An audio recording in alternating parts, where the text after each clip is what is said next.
মাধ্যমে আজকে আমাদের 1 মাস পূর্ণ হলো। 1 মাসের মধ্য দিয়ে আজকে এই গত মাসের 5 তারিখে স্বৈরাচারী ফ্যাসিস্ট সরকারের পতন হয়েছে এবং তার এই পতনের মাধ্যমে আমাদের বহু সংখ্যক শিক্ষার্থীরা রক্ত জড়িয়েছে। আমরা একটা এই শহীদ ভাইদের রক্তের বিনিময়ে আমরা নতুন একটা বাংলাদেশ পেয়েছি। আজকে আমাদের 1 মাস পূর্ণ হয়েছে। তারই ধারাবাহিকতা আজকে আমাদের শহীদী মার্চ পালিত হচ্ছে। আমরা অত্যন্ত খুশি এবং আনন্দিত এই শহীদী মার্চ পালন করার কারণ হচ্ছে আমরা নতুন একটা বাংলাদেশ পেয়েছি, নতুন বাংলাদেশের সূচনা হয়েছে এবং আমরা চাই এই সরকার যতগুলো ছাত্র মারছে এবং যতগুলো সাধারণ মানুষকে আহত করেছে তাদের প্রত্যেককে ধরে এনে ফাঁসির কাস্টডিতে ঝুলানো হোক এবং বাংলাদেশকে সুষ্ঠুভাবে পরিচালনার জন্য এই সরকারকে আগামী 5 বছরের সুযোগ দেওয়া হোক। কারণ বিগত সরকার আপনারা দেখেছেন যে বাংলাদেশকে লুটপাট করে একদম ধ্বংসলীলায় তৈরি করে দিয়ে গেছে। এখন আমরা চাই বাংলাদেশ সুষ্ঠু সুন্দরভাবে পরিচালনার জন্য এই উপদেষ্টা সরকারের হাতে 5টা বছর থাকুক এবং বাংলাদেশে যে সমস্ত বৈষম্য আছে সকল বৈষম্য নিরসন হোক। যেহেতু কোটা আন্দোলনের মাধ্যমে নতুন বাংলাদেশের সূচনা হয়েছে, সেখানে যে সমস্ত অবৈধ নিয়োগ জালিয়াতি পরীক্ষাগুলো আছে সেগুলো বাতিল হোক। অবৈধ যে ভারতীয়রা বাংলাদেশে 8 লাখ ভারতীয় বাংলাদেশে চাকরি করে তাদেরকে রুখে দেওয়া হোক, তাদেরকে চাকরি থেকে বাতিল করা হোক। ভারতীয় অগ্রাসনের বিরুদ্ধে বাংলাদেশের মানুষ আরো প্রতিবাদী হোক, আরো উচ্চ কণ্ঠস্বর জেগে উঠুক এবং কয়েকদিন আগে যে পানি ছেড়ে বাংলাদেশকে ডুবিয়ে দেওয়ার একটা চেষ্টা করা হয়েছে, এটা রাজনৈতিক অগ্রাসন শুরু হয়েছে। আমরা এটা তীব্র নিন্দা জানাচ্ছি এবং সেই সাথে এই ধরনের অগ্রাসন থেকে তাদেরকে আমরা হুঁশিয়ারি করছি, যদি ভবিষ্যতে তারা বাংলাদেশে আবার এরকম আক্রমণের চেষ্টা করে তাহলে বাংলাদেশের জনগণ চুপ করে থাকবে না। আমরা ছাত্র জনতা এক হয়ে প্রতিবাদ করবো, প্রয়োজনে আমরা দিল্লি আক্রমণ করবো, ভারতকে আমরা বয়কট করবো এবং এটার প্রতিবাদ আমরাই করবো। আজকে আমাদের যারা শহীদ হয়েছেন এই গণঅভ্যুত্থানে তাদের সকলকে স্মরণ করে আজকে এই শহীদী মার্চ প্রোগ্রামটি রাখা হয়েছে।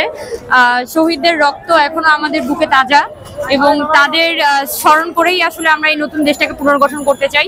এই বার্তাটি দেওয়ার জন্যই মূলত আজকে আমাদের এই প্রোগ্রাম।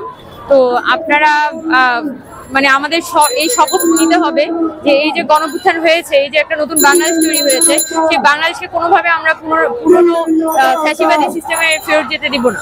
এটাই আমাদের অঙ্গীকার এবং সেই প্রতিজ্ঞা করেই আসলে আমরা সামনে যেতে। আমাদের পরিস্থিতিটা এরকম ছিল যে আমরা রাত্রে ঠিক মতো ঘুমাইতে পারতাম না, কখন আমাদেরকে রাত্রে ধরে নিয়ে যায় এরকম একটা আতঙ্কে থাকতে হতো। তো আমাদের পুরো জুলাই মাসটা ঠিক এভাবে কাটছে যে আমরা রাত্রে ঘুমাইতে পারতাম না, ঘুমাইতে গেলে কখন পুলিশ এসে ধরে নিয়ে যায় এরকম আমাদের অনেক ভাইদের সাথে হয়েছে, রাত্রে গুম করে নিয়ে গেছে এবং আমাদের আরো 10,000-এর মতো ভাই আমাদের প্রাণ হারিয়েছে। এবং আমাদের প্রায় অনেক ভাই এখনো গুম, তাদেরও আমাদের কোনো সন্ধান পাওয়া যাচ্ছে না। তো মূলত তাদের সন্ধান এবং বাকি আমাদের শহীদ ভাই তাদের বিচারের জন্য আজকে মূলত আমরা এসেছি। আমরা চাই একটু সুন্দর বাংলাদেশ, যাতে যেটার মধ্যে সবাই আমরা একত্রে বসবাস করব, যেখানে কোনো বৈষম্য থাকবে না। এখন আমাদের আগের চেয়ে অনেক ভালো অবস্থা, আমরা বাক স্বাধীনতা ফেরত পেয়েছি, যেটা আমরা গত 15-16 বছর পাইনি। এছাড়া আমরা এখন শান্তি মতো সব জায়গায় ঘুরতে পারছি, কোথাও কোনো কারো ভয় নেই। আগে যে একটা ভয় ছিল যে রাস্তায় বেরোলে ছাত্রলীগ ধরবে, পুলিশ ফোন চেক করবে, এরকম কোনো ভয় নেই। আমরা এখন স্বাধীনভাবে চলতে পারতেছি, আমাদের বাক স্বাধীনতা আছে, আমরা স্বাধীন। আজ 1 মাস স্বাধীনতার স্বাদ আমরা গ্রহণ করেছি। আগে আমরা ঠিক 1 মাস আগেরই কথা, আমরা ঠিক মতন আমাদের যা চাহিদা ছিল বা আমরা যেটা ফিল করতাম যে আমাদের এটা প্রয়োজন, কিন্তু সেটা বলার আসলে সাহস অথবা সে জায়গাটা আমরা পেতাম না।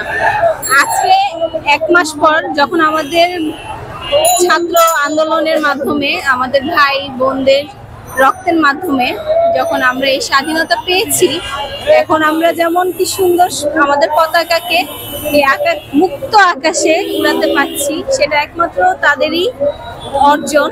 আমি বলবো যে আমাদের অনেক বড় একটা অর্জন।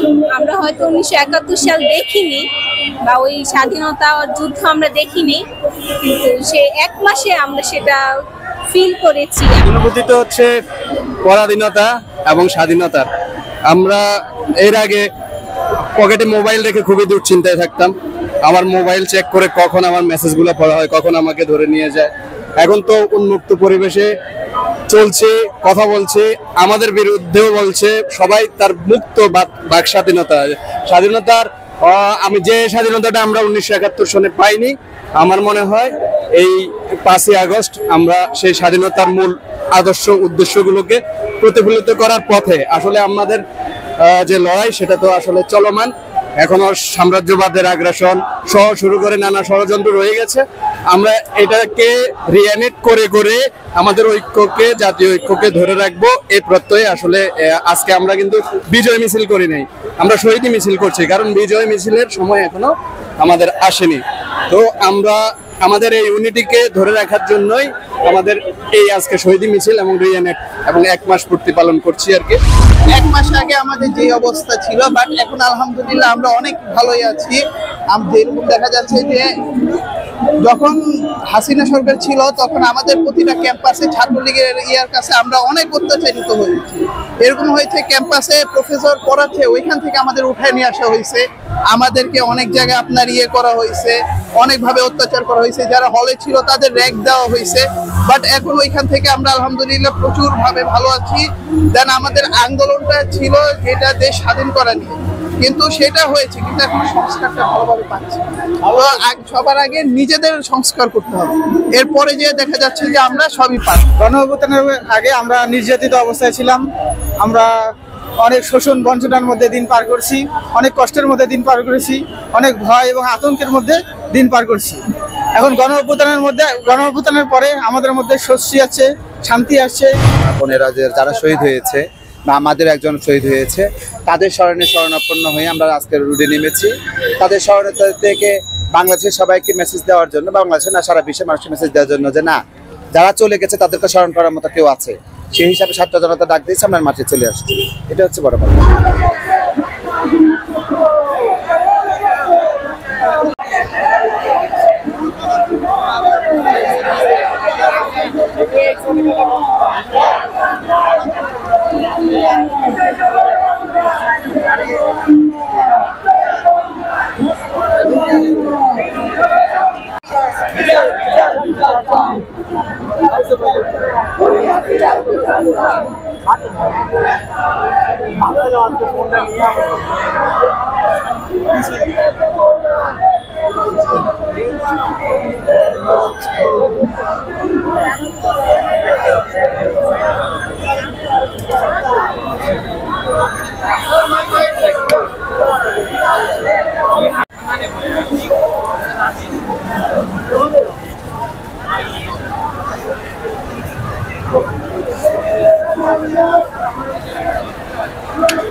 আমরা সবাই ভাই ভাই।